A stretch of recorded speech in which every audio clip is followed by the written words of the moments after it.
Welcome to English Podcasts. Relax and enjoy your listening practice. I found the list by accident. It was tucked between old documents in a folder I hadn't opened in years. A single sheet of paper, slightly creased, with a title written more confidently than anything I'd write today. Goals for the next 5 years. I remember making it, and more than that, I remember the feeling, the certainty, that if I followed that plan, everything would fall into place. Back then, life felt simple, organized, predictable, like something you could break into steps, set deadlines, measure progress. I really believed that if I stayed disciplined, consistent, I'd end up exactly where I was supposed to be. Standing there, holding that paper, I started reading.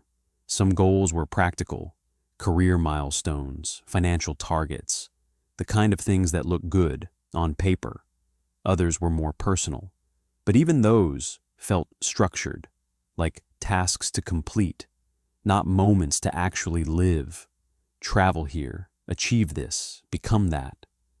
And then, slowly, something uncomfortable settled in. I hadn't done most of them, not even close. At first it felt like failure, quiet, heavy, undeniable, not the kind that arrives all at once, but the kind that settles in slowly as you compare who you thought you'd be with who you actually became. I stood there longer than I expected, reading the same lines again and again, as if, somehow, they might change. But they didn't. What did change was how I started to see them. Because as I kept looking, I noticed something strange. The most important parts of my life weren't on that list. The friendships that appeared unexpectedly. The risks that didn't make sense at the time. The moments that changed me, quietly. None of it was written down. And yet, those were the things that felt the most real. I tried to remember the person who wrote that list. There was nothing wrong with them. They were trying to create direction, maybe even control. And I get that. There's comfort in believing life can be planned. That if you follow the right steps, you won't get lost. But life doesn't really work that way. At least, mine didn't. Some things I once wanted stopped mattering. Some things I never expected became essential. And many of the detours I never planned turned out to be the very things that gave my life meaning. The list wasn't wrong. It was just incomplete. And maybe that's what I didn't understand back then. A plan is only a starting point.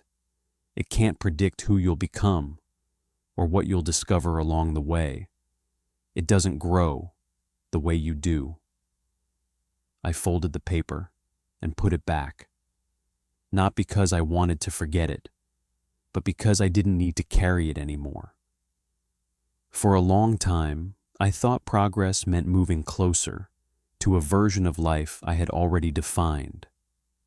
Now, I see it differently. Maybe progress is learning to recognize when that version no longer fits, and having the courage to let it go. Not everything needs to be completed. Some things are meant to be outgrown, and maybe that's not failure. Maybe that's just life unfolding the way it was meant to.